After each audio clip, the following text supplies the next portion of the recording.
सो आज मैं ड्रॉ करने वाला हूँ प्रेमानंद महाराज जी को। तो इसके लिए मैंने यहाँ पे आउटलाइन ऑलरेडी ड्रॉ कर रखा है। आउटलाइन का स्क्रीनशॉट आप यहाँ पे ले सकते हो। सो रिसेंटली मुझे एक सब्सक्राइबर का कमेंट आया था जिसमें उन्होंने मुझे कहा कि वीडियो का लेंथ जो है आप थोड़ा स्लो रखा करो। तो जिसके लिए मैंने इस वीडियो का ड्यूरेशन जो है थोड़ा सा लॉन्ग किया है। और वो मेरे वीडियोज़ को ही देख के ड्रॉ करते हैं, मेरे आर्ट वर्क्स को देख के वीडियो में, ऐसा कोई रेफरेंस यूज नहीं करते। तो ऐसे बहुत से सब्सक्राइबर्स होंगे जो वीडियो को देख के ही ड्रॉ करते हैं। तो मैं कोशिश करूंगा वीडियो को थोड़ा स्लो रखने का। एंड इस वीडियो का ड्यूरेशन आप देख सकते हो 18 मिनट्स है। तो आप लोग वीडियो को लास्ट तक जरूर देखना। एंड अगर आप चाहते हो फास्ट करना तो 2x पे देख सकते हो इस वीडियो को। सो इस रेफरेंस का लिंक आपको डिस्क्रिप्शन में मिल जाएगा। अगर आप चाहते हो रेफरेंस को देख के ड्रॉ करना तो रेफरेंस को देख के भी ड्रॉ कर सकते हो। बाकी यहाँ पे मैं पहले तो फेस फर्स्ट लेयर कर रहा हूँ। एंड फर्स्ट लेयर में ही आपको जितना हो सके उतना अच्छे से डिटेल करना है। एंड ये बहुत ही सिंपल है ये वाला ड्रॉ करना इमेज। आपको बस फेस पे अच्छे से डिटेल करना है। देन वीडियो के स्टार्टिंग में मैंने आपको दिखाया था जैसे कि मैंने पहले मैकेनिकल पेंसिल से थोड़े लाइंस किए थे। तो इससे जो बियर्ड यहाँ ड्रॉ करने में बहुत ही सिंपल हो जाएगा इस मेथड से। तो आप यहाँ पे देखो, पहले तो हमने लाइन मार्क कर लिया है जो कि अब यहाँ पे विजुअल हो रहा है कलर करने के बाद ब्लैक कलर से। तो इस तरीके से आपको बियर्ड्स को ड्रॉ करना है। एंड यहाँ पे मैं वाइट पेंसिल कलर का यूज़ करूँगा जिससे जो बियर्ड है और भी ज़्यादा वाइटिश एंड शाइनी हो जाएगा। तो इस तरीके से यहाँ पे मैं फेस को कंप्लीट करने वाला हूँ। एंड क्लोज जो है वो बहुत ही ज़्यादा सिंपल है, क्लोज ड्रॉ करना एकदम सिंपल है वो। आपको बस यहाँ पे फेस में जितना हो सके उतना टाइम लगाना है। एंड जो फाइनल वर्क है वो बहुत ही ज़्यादा अमेजिंग बनने वाला है। इसके लिए आप लोग वीडियो को लास्ट तक जरूर देखना।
अब यहाँ पे आप देख सकते हो बियर्ड कितना ज़्यादा सही लग रहा है, एकदम रियलिस्टिक लग रहा है। तो हम अभी और डिटेल करने वाले इसमें, जितना हो सके उतना हमें बस फेस में ही डिटेल करना है। एंड बाकी आप लोग यहाँ पे देखो वाइट पेंसिल कलर का कितना ज़्यादा यूज़ है। तो ये पेंसिल कलर मैं यूज़ कर रहा हूँ ब्रश स्ट्रोक का black and white pencil colour.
बहुत ही अच्छे से डिटेल करने के बाद फेस पे अब यहाँ पे बारी है हेयर ड्रॉ करने की। तो हेयर ड्रॉ करने के लिए या तो पहले मैं ब्लैक कलर से अच्छे से पूरे हेयर को शेड कर रहा हूँ, देन उसके ऊपर से मैं ब्रश स्ट्रोक का वाइट पेंसिल कलर यूज़ करके पूरे अच्छे से ब्लेंड कर दूंगा।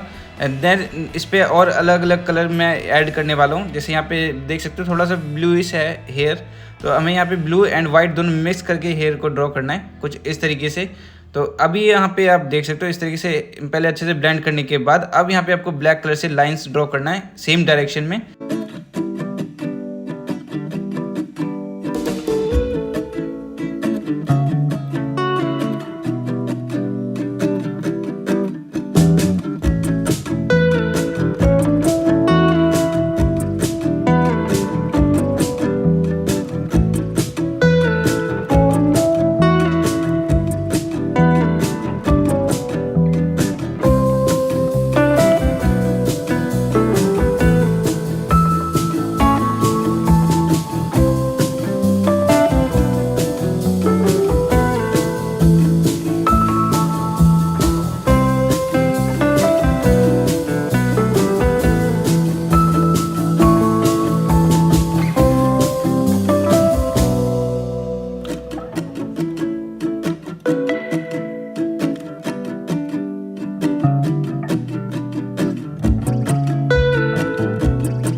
यहाँ पे हैंड ड्रॉ करने का भी प्रोसेस ऐसा ही है। आपको पहले तो फर्स्ट लेयर करना है, देन इस पे हमें फेस कलर से फिर इसको अच्छे से पूरा शेड कर देना पूरा अच्छे से, एंड इसी तरीके से फिर हमें डिटेल्स ऐड करना है। तो इतना सिंपल है, आप देख सकते हो। तो इस ड्राइंग को कौन कौन ट्राई करने वाला है एक बार कमेंट में येस करके जरूर लिख देना। एंड अगर आपने वीडियो को यहाँ तक देखा है तो येस जरूर लिखना, मैं समझ जाऊँगा कि आपने ये वीडियो को यहाँ तक देखा है।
यहाँ पे क्लोज ड्रॉ करने के लिए भी मैंने सेम प्रोसेस का यूज़ किया है। पहले तो फर्स्ट लेयर से कुछ लाइंस मार्क किए, वो भी लाइंस बहुत ही लाइट मार्क करना है आपको, लाइंस डार्क करना है, बट यहाँ पे जो शेड है उसको आप लाइटली करना है कुछ इस तरीके से। देन इसके ऊपर से आपको बस येलो कलर ऐड करना है, इतना सिंपल है इसको ड्रॉ करना। तो इस प्रोसेस से आप लोग क्लोथ को ड्रॉ कर सकते हैं, बहुत ही रियलिस्टिक बनेगा क्लोथ। एंड आज की वीडियो में बस इतना ही। अब यहाँ पे ड्राइंग कंप्लीट हो चुका है, बारी है फाइनल रिवील की। उससे पहले अगर आपने अभी तक चैनल को सब्सक्राइब नहीं किया है, सब्सक्राइब कर लेना। एंड ये वीडियो पसंद आया हो तो वीडियो को लाइक जरूर कर देना, ऐसे और भी वीडियोस देखने के लिए। एंड नेक्स्ट वीडियो में मैं किसका ड्राइंग ट्यूटोरियल बनाऊँ वो आप कमेंट करके जरूर बताना। मैं सोच रहा हूँ हनुमान जी का फुल बॉडी ड्राइंग ट्यूटोरियल बनाऊँ, जो कि आपको नेक्स्ट वीडियो में देखने को मिलेगा। तो एक बार आप लोग कमेंट में यस जरूर लिख देना। सो अब बारी है फाइनल रिवील की। So let's enjoy the reveal.